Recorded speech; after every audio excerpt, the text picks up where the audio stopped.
What's up everybody, and welcome back to the channel for another ESO video. I'm Cal, and if you're like me, you are probably a little bit disappointed that we haven't gotten a new race or a new class in the Elder Scrolls Online in several years now. That being said, the character customization options that are available and the collectibles system really provide a ton of flexibility here. So today I'm going to be showing you guys how to make your very own Dwemer character in the Elder Scrolls Online.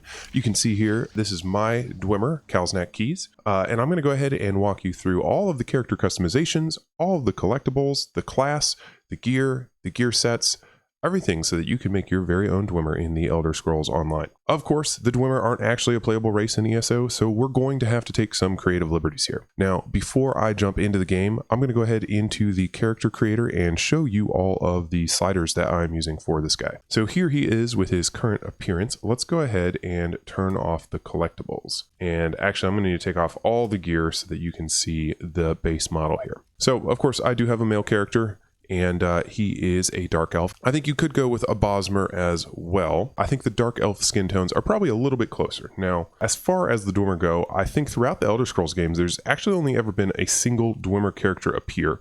And that character probably wasn't an accurate depiction of what they look like in their prime. That being said, we can use it as inspiration along with some of the fan art that you'll find online. Any Dwemer alive during the time period of the Elder Scrolls would in all likelihood be a shell of their former self, or they might have potentially augmented their physical appearance and, you know, you'd end up with some sort of like steampunk cyborg look.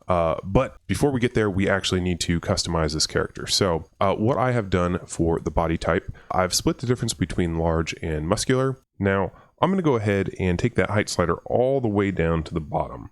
As far as we know, the Dwemer were believed to be sized similarly to the average elf or human.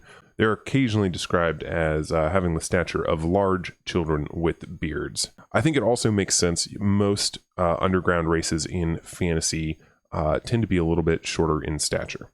I do think that these skin tones are probably closer. They're definitely closer to some of the concept art you're going to see out there. So I think any of these could work. And again, you can apply some of the collectible skins on top of this to even push it a little bit further. Now, I didn't really mess with the body markings. Not too worried about that. He's going to be in a full suit of armor. I think for your upper body and lower body, you're going to want a stockier appearance. And I think that's one thing that I might actually change on this character is, you know, maybe pump up the gut and waist a little bit just to sort of round him out a little bit more. I think the closest we can get to Dwemer is probably a short, stocky dark elf. But the rest of the face sliders are really up to your personal preference, I think.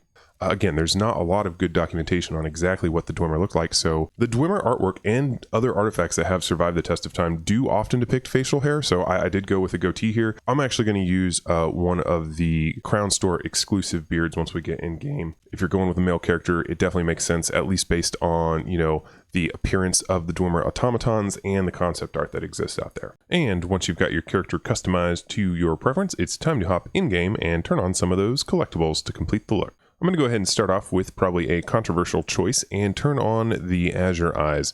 I don't think there's anything that indicates that the Dwemer had glowing eyes, but given that this character is a steampunk engineer and has been augmenting his body for many years, I think it makes sense. It's also going to help distinguish him from your typical Dwemer out there. All right, now the facial hair, like I said earlier, I'm actually a big fan of the Old Salt's chin trinket. We don't have anything that's quite a Dwemer-esque beard, but if you're going to put a beard on him, this one's not a bad choice. Another one that I actually really like here, let me see if I can find it, is the long Patriarch beard. I think that one could work well too.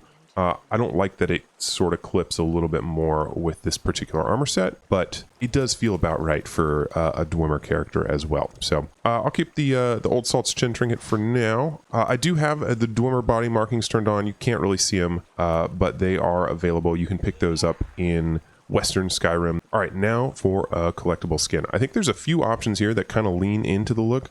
I do like that we've got this sort of just blue-gray skin tone going on. I think that's about right. But given that this dude is ancient and half automaton, I think he should have more of maybe like a preserved or even mummified look. So I think Namira's Bile is one of the best for this.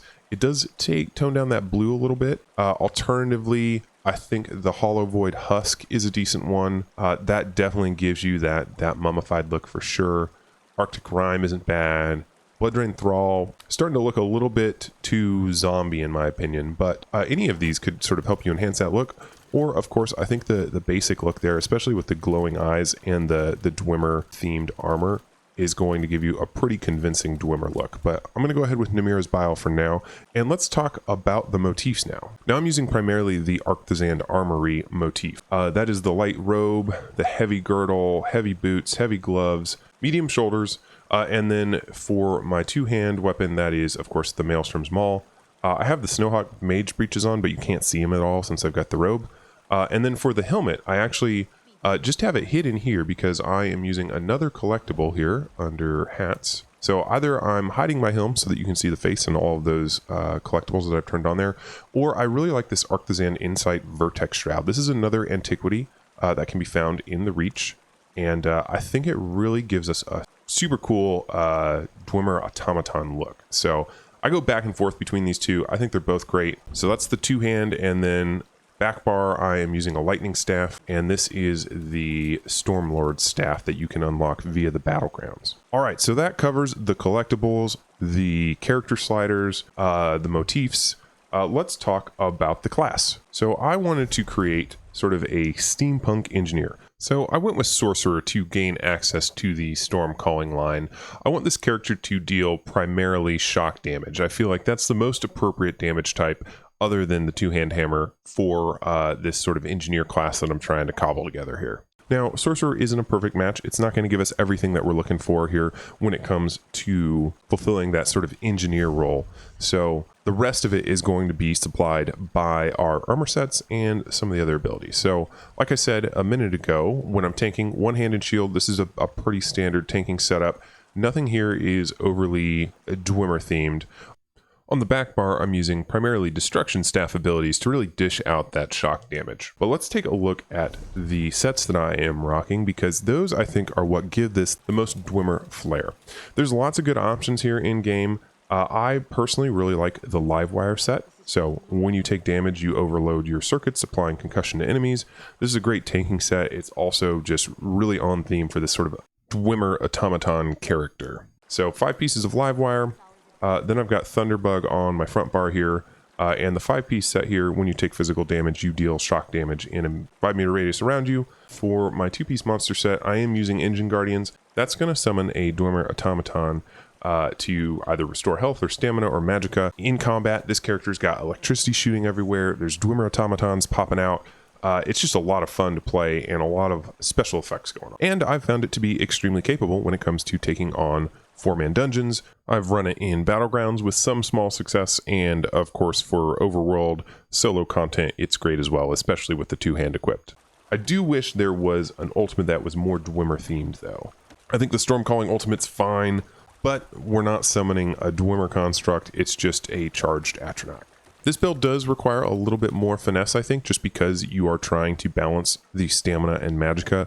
You've got 2 pools of resources to draw from, which can be useful, but also might mean that you have to adjust your strategy based on whether or not you've done a good job of sort of managing your resources. Now, when it comes to mounts and non-combat pets, I think there's lots of good options.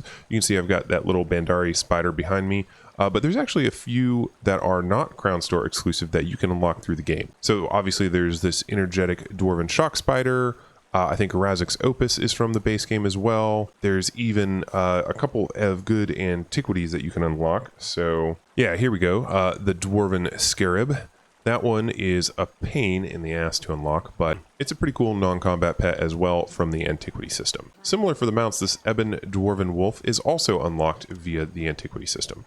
So if you don't want to spend money on crowns or crown crates, you can get a nice Dwarven mount and Dwarven non-combat pet to complement your look. But like I said, I do prefer the Bandari Peddler. Let's go back over here. Constructs, yep, this guy, and then of course the matching pet that I managed to unlock. So this, I think, is probably the best it gets for a Dwemer character. And pretty unique. There's only a couple of these spider mounts in the game, and they don't come back around to the Crown Store all that often. Now, I forget if I mentioned it earlier, but this Artisan Armory motif set is unlocked here in the Reach by doing some dailies. I haven't actually unlocked the dailies on this character, I did them on my main, but it is an expensive motif set. So if you're looking for something a little bit cheaper that still gives you some of that Dwemer Dwarven look, I think the Dwarven set isn't too bad. It's not my favorite, but it will definitely get the job done in a pinch, and you could use it until you unlock the Arcthazand Armory set. So don't hesitate to mix and match here, and maybe you'll find something that works even better than either set individually. So there it is. That's how you can customize your very own Dwemer character in the Elder Scrolls Online. Of course, some of the motifs I mentioned in this video are kind of pricey, so if you're struggling to afford them, I'd strongly recommend you check out my gold making guide next. Even new players can use this strategy to quickly generate millions of gold. Alright guys, that's going to do it for me today. I hope you enjoyed this video, and I will see you for the next one. Bye for now.